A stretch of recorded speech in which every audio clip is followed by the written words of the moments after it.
Hello students. हमने आम का पार्ट जो किया था उसके बाद में ये देखो जो बचा हुआ पार्ट है आम का वो करेंगे आज। इसमें देखो कायकीय विकार, कारकीय विकार इसे कहते हैं फिजिकल डिसऑर्डर। भी किसी भी तत्व की कमी से या किसी वातावरणीय कारक हो या कोई अन्य कारक हो, इसकी वजह से होने वाले रोग होते हैं ना, जो उसे कहते हैं फिजिकल डिसऑर्डर। देखो पहले सबसे पहला देखो मैंगो माल फॉर्मेशन, गुच्छा मुच्छा रोग। ठीक है, इसे गुच्छा मुच्छा रोग कहते हैं। इस रोग के स्पष्ट कारणों का पता नहीं चला है अभी तक भी, इसका पता नहीं चला ये किसके कारण होता है। अतः इसे कवक माइट हार्मोन असंतुलन व वातावरणीय कारक से भी होने वाला विकार माना जाता है। भी इसका कोई पता नहीं चला है किसके कारण हो रहा है। तो इससे हो सकता है ये कवक के दरबार हो, माइट यानी कि मकड़ी के दरबार हो, हार्मोन के दरबार हो, असंतुलन हार्मोन हो तब हो सकता है, या वातावरणीय कारक के से भी हो सकता है ये। ठीक है, ये दो प्रकार के होते हैं, पहला है वनस्पतिक माल फॉर्मेशन और दूसरा है पुष्प माल फॉर्मेशन। वनस्पतिक में क्या, पौधे की पत्तियां गुच्छों में बदल जाती है, जैसे गुच्छे के रूप में पत्तियां इकट्ठी हो जाती है एक साथ। ठीक है, उसे कहते हैं वानस्पतिक।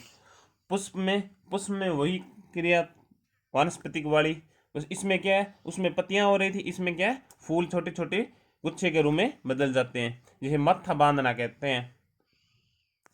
ठीक है, माथा बंधना कहते हैं। इसकी प्रमुख समस्या उत्तरी भारत में, जहाँ बॉम्बे ग्रीन और चौसा किस्म संवेदी है।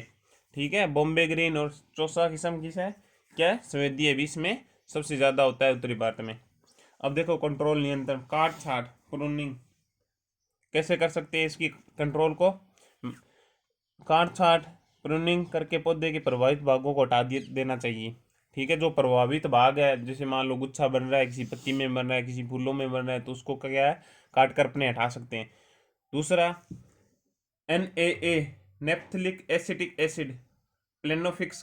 प्लेनोफिक्स एक बायर की नाम की कंपनी है, उसकी दवाई आती है प्लेनोफिक्स।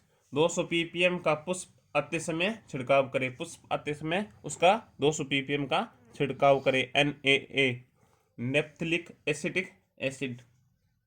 ठीक है, तीसरा पॉइंट कंट्रोल करने का, मेनकोजेब फफूंदनाशी है का 2 ग्राम प्रति लीटर के हिसाब से छिड़काव करें, मेनकोजेब का। इसके बाद में दूसरा रोग कौन सा है, ब्लैक टिप काला सिरा रोग। इस विकार इस विकार ईंटों के भट्टों से निकलने वाली SO2 व CO2 गैस के कारण होता है। SO2 सल्फर डाइऑक्साइड होता है। ठीक है, CO2 आपको पता ही है, कार्बन डाइऑक्साइड है। और ये हो सकता है, या तो ये कारण अभी तक इनका पूरा कंफर्म नहीं है भी कौन कौन किस किस से होता है। ठीक है, इसलिए दूसरा बोरोन तत्व की कमी भी के लिए जिम्मेदार मानी जाती है। ठीक है, इससे प्रभावित पौधे के फल नीचे से क्या है, काले और सख्त हो जाते हैं। उसके फल क्या है, नीचे से क्या होंगे, एक तो काले रंग का डार्क डार्क ब्लैक रंग का क्या है सिम्टम्स दिखाई देगा, या काले रंग का धब्बा बन जाएगा, या फिर वो सख्त हो जाएंगे बहुत ज़्यादा। ये जो ब्लैक टिप है रोग, ये सबसे ज़्यादा दशहरी किस्म में पाया जाता है। इसके नियंत्रण का देखो, पहला नियंत्रण है इसमें, बगीचों की स्थापना ईंटों के भट्टों से कम 1 किलोमीटर दूरी पर करनी चाहिए। ठीक है,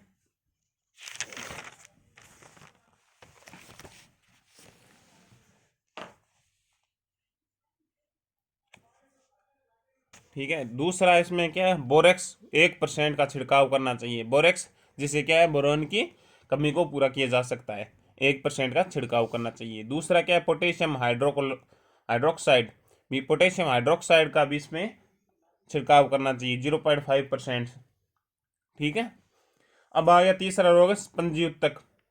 यह अल्फांसो के समय सबसे ज़्यादा पाया जाता है। मैंने आपको पहले भी बताया था किसमें करवाई थी, तब भी अल्फांसो के समय वो निर्यात के लिए बढ़िया होती है, पर उसमें स्पंजी उत्तक की समस्या सबसे ज़्यादा आती है।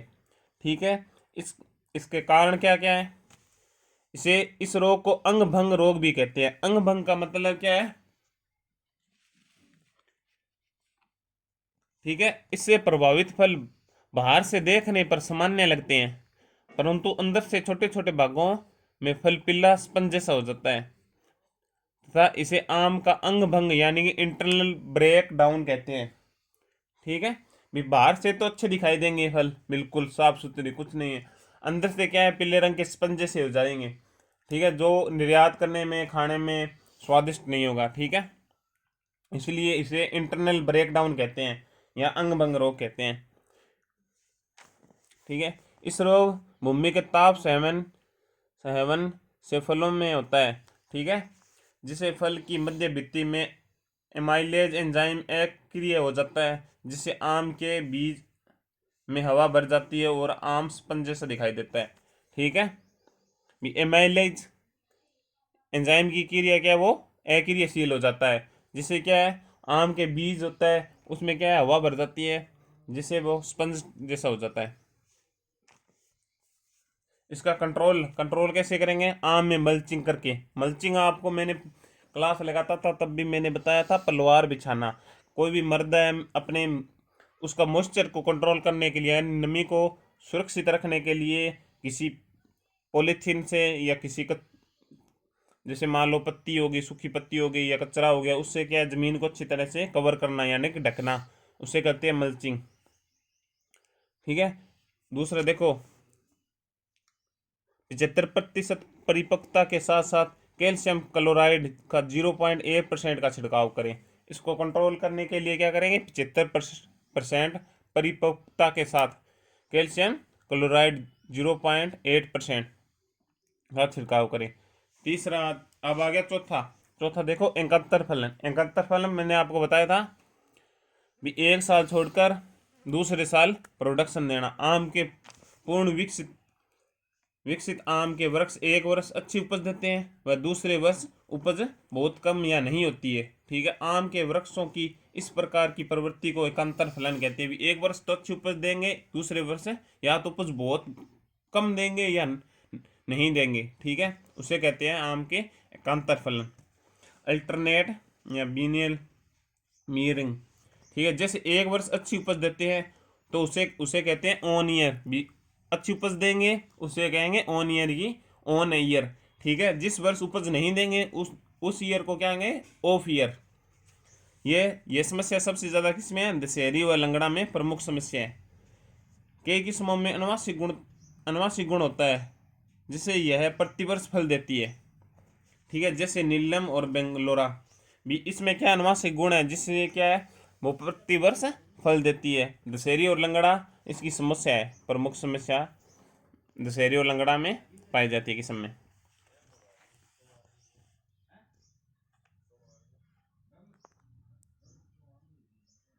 ठीक है, अब देखो इसको नियंत्रण कैसे कर सकते हैं। कुछ शाखाओं के कुछ फल बनने से पूर्व ही तोड़ दिए जा गए तो शेष को फलन दिए जाए, तो अगले वर्ष जिन्हें फल नहीं दिया गया उनमें फल होगा तथा उत्पादन में प्रतिवर्ष संतुलन बना रहेगा। देखो ये सिंपल सी बात है। ये कहना क्या जाता है, अभी मान लो अब की बार अपने 100% है, एक पौधे पर 100% फूल है, उसमें से क्या है, 30% अपने फूल, 30 या 40% फूल क्या है, तोड़ लेते हैं, अभी तोड़ देते हैं, जो फल नहीं बनते। ठीक है, जो 60% फूल है वो फल बनेंगे इस साल। ठीक है, अगले साल मान लो एकांतर फलन की समस्या आई उसमें, तो जो अपनों ने फूल तोड़े थे 40%, ठीक है, वो 40% अगले साल क्या है, फल के रूप में बनेंगे। जो 60% अब की बार बने थे फल के रूप में, वो अगले साल नहीं बनेंगे। ठीक है, इसमें क्या है, संतुलन बनाया जा सकता है एकांतर फलन का, जिससे क्या है, अपने एक साल का ऑफ ईयर ना आए। ठीक है, इसके बाद में सितंबर अक्टूबर माह में पेक्लोब्यूट्राजोल 5 से 10 ग्राम वृक्ष मृदा में मिलाने से फल बनते हैं। भी पेक्लोब्यूट्राजोल का क्या, 5 से 10 ग्राम वृक्ष मृदा में, ठीक है, मृदा में मिलाने से क्या है, फल बनते हैं। अब आगे हार्वेस्टिंग, आम की तुड़ाई कैसे करते हैं। आम की परिपक्वता 75% होने पर तुड़ाई प्रातः 7 बजे से, यानी कि सुबह 7 से 11 बजे तक और शाम को 3 से 7 बजे तक के मध्य की जाती है। ठीक है, फलों को एक साथ पकने के लिए 100 से 500 ppm इथेनॉल या इथाइलिन गैस, जो मैंने आपको पहले बताया था, क्लाइमेट्रिक नॉन क्लाइमेट्रिक, यानी क्लाइमेट्रिक फल वो जो कच्ची अवस्था में तोड़कर अपने इथाइलिन या इथेनॉल गैस से क्या करते हैं, पकाते हैं। तो इथेनॉल गुनगुने पानी के घोल में 5 मिनट तक उपचारित किया जाता है या फिर छाया में सुखाया जाता है, ठीक है, जिससे क्या है वो कच्चे फलों को वो पका लेंगे। अब उपज कितनी होती है, 80 से 100 किलो प्रति पौधा होते हैं इसमें फल, ठीक है। राष्ट्रीय स्तर पर इसकी बात की जाए तो 1 हेक्टेयर में 8 से 9 टन, ठीक है, इसकी उपज प्राप्त होती है। भंडारण यानी स्टोरेज, स्टोरेज कैसे करते हैं, स्टोरेज 15 से 16 डिग्री तापमान पर 85 से 90 अपेक्षित आर्द्रता पर 2 से 3 सप्ताह तक कर सकते हैं, ज़्यादा से ज़्यादा, ठीक है। अब आ गया नोट, ये दो तीन है, मोस्ट इम्पोर्टेंट है। देखो, सर्वप्रथम फल परिरक्षक यानी कि डिब्बाबंदी के जनक निकोल्स एपर्ट ने की थी, ठीक है। निकोल्स एपर्ट को फादर ऑफ स्टोरेज या डिब्बाबंदी या कुछ भी कह सकते हैं, परिरक्षण, ठीक है। तो आम में आंतरिक फल गलन यानी कि नेक्रोसिस कहते हैं इसे, बी यानी कि बी की कमी से यानी कि ब्रोन की कमी से आता है। आम में लिटिल लीफ पत्तियां छोटी छोटी रह जाती है, जो वो जड्डन की कमी से होता है, ठीक है। ठीक है, अब क्या है, अपना मैंगो हो गया पूरा। अब अपना करेंगे नींबू है, मुझे लगता है आगे नींबू करेंगे। 1 मिनट में देख लेता हूँ। और आपको समझ में आ रहा है कि नहीं आ रहा है, मैंने बोला था आपको मैसेज करने को, या तो व्हाट्सएप पर मैसेज करो या फिर यूट्यूब चैनल है उस पर कमेंट करके बताओ, मेरे को भी समझ में आ रहा है सर, हमारे ये नहीं आ रहा। अब मेरे को पता कैसा चलेगा, आपका नुकसान है, मेरा कुछ नहीं जाएगा। मैं फिर बोल रहा हूँ, फिर मत कहना सर क्लास भी स्कूल लगेगा तब बोलो कहीं सर हमारे ये समझ में नहीं आया था, अभी समझा दूंगा वीडियो में, नेक्स्ट वीडियो में आपको आम की कोई बात नहीं है, नहीं समझ में आ रहा है तो मैं फिर से समझा दूंगा, कोई प्रॉब्लम नहीं है। व्हाट्सएप पर, इसमें यूट्यूब चैनल पर किसी पर भी मैसेज करके मेरे को बताओ कि सर समझ में आ रहा है, ठीक है, मैं समझ में आया, कोई प्रॉब्लम नहीं है। नहीं आ रहा तो फिर भी मैसेज करो मेरे को, आ रहा है तो भी फिर आ रहा है तो भी करो, नहीं आ रहा है तो भी करो। 1 मिनट में आपको बता देता हूँ। अच्छे से नोट्स बनाने इसके, जो मैंने लिखा है एक्स्ट्रा बताया आपको वो सभी बनाना वैसे लिखना है। आगे कल करेंगे नींबू करेंगे अपने, ठीक है, लाइम,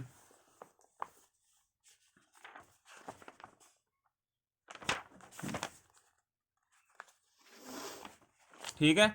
अच्छी तरह से नोट्स बना लेना और घर पर पढ़ना है, मस्ती, चलो मस्ती तो करनी है, उसके साथ साथ पढ़ना भी है, ठीक है। अगर कुछ समझ में नहीं आ रहा तो मैंने फिर बोल रहा हूँ, यूट्यूब चैनल, व्हाट्सएप किसी पर भी मैसेज करके मुझे बताओ सर यहाँ से समझ में नहीं आ रहा, ये टॉपिक क्लियर करवाओ, मैं आपको वो क्लियर करवा दूंगा, ठीक है। आपका नुकसान होगा, नहीं पूछोगे तो मेरा कुछ नहीं जाएगा, ठीक है। अच्छे से नोट्स बनाना। और अभी आपको शाम तक हो सकता है नींबू की वीडियो अपलोड कर दूं मैं, नेक्स्ट वीडियो, तो आप पहले ये कर लेना, शाम तक मेरे को मैसेज कर बता देना, तो शाम को हो सकता है नेक्स्ट वीडियो में मैं आपको वो टॉपिक क्लियर करवा दूं, नहीं समझ में आ रहा वो टॉपिक, पहले नींबू बाद में कर लेंगे अपने, ठीक है।